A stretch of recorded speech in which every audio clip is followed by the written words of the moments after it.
ধুম মাচালে ধুম মাচালে ধুম ধুম মাচালে। আরে লিটন না? হ্যাঁ, অনেকদিন পরে দেখা হইতেছে।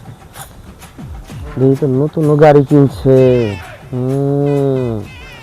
চা দেখা করে আসি। লিটন নাকি? হ্যাঁ বন্ধু। দোষ কি ভালো খবর আছো? তোমার? হ্যাঁ ভালো। নতুন গাড়ি কিনছো? হ্যাঁ দোস্ত মিষ্টি কিনলাম মিষ্টি একটা। খাওয়াইলা না? তোমরা ফোন দেয়, তোমরা ফোনই ধরো না। গাড়ি কিনলাম কত নতুন। নিছো দোষ? নিয়েছি বন্ধু কিস্তিতে।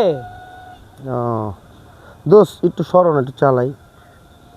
দোস্ত চালাই বাজে, তেল তো নাই। এটা তো আমি জানতাম তুই যে এরকম ছেঁচড়ামি করবি, এটা আমি জানতাম। আমি দোস্ত অর্ধেক রাস্তাতে ঠেলে ঠেলে লয়ে আইছি দোস্ত, বুঝছো? তুমি দোষ একটু নামো, তোমার আমি বিশ্বাস করি। দোস্ত তুমি তেল নামো নাই দোস্ত। দোষ, তুমি নামো না দোষ, তুমি নামো তোমার আমি আরে বিশ্বাস তেল নাই করি। কইতাছি, তুমি সরো, বিশ্বাস তুমি করো না, সরো। তেল নাই। দেখি তেল নাই। হ্যাঁ সবই তো তেল ঠিক নাই আছে। গো দোস্ত। তুই কি চালাইবা? হুদাই যাও একটু আছে। তোমার তো এত কথা বলতে বলি নাই, তুমি চাপো হরো। মিয়া নতুন গাড়ি কিনছো থেকে বাপ করো নাকি মিয়া? আমগর কি টিয়া নাই? আমরাও কিনালাম 2 দিন পরে। ইনশাআল্লাহ দোস্ত, তোমরাও কোনো সমস্যা নাই, কিন্তু দোস্ত তেল নাই দোস্ত। আমার বাড়ি তুই যাওন লাগবো দোস্ত, সকলে জ্বালাইবা। চলো কিলো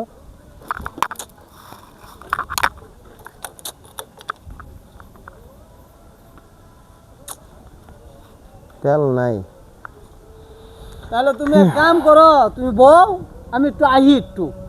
না তোমার গাড়ি তুমি চলো থাকগা, আমি যাই আমি গা। একটু আহি, তুমি না না বউ, না না তাহলে আমি না আহি। না না না। তাহলে যাই গা, হ্যাঁ? আল্লাহ হাফেজ, থাকো। ইনশাআল্লাহ। একদিন দিও তেলে, তেলটা দিয়া বইরা খবর দিও, চালামুনি। আল্লাহ হাফেজ। ইনশাআল্লাহ, আল্লাহ হাফেজ। যাও। যাও জায়গা।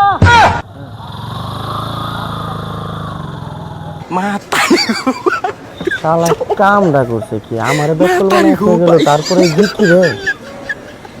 হ্যাঁ শালা কামটা করছে কি? কয় তেল নাই।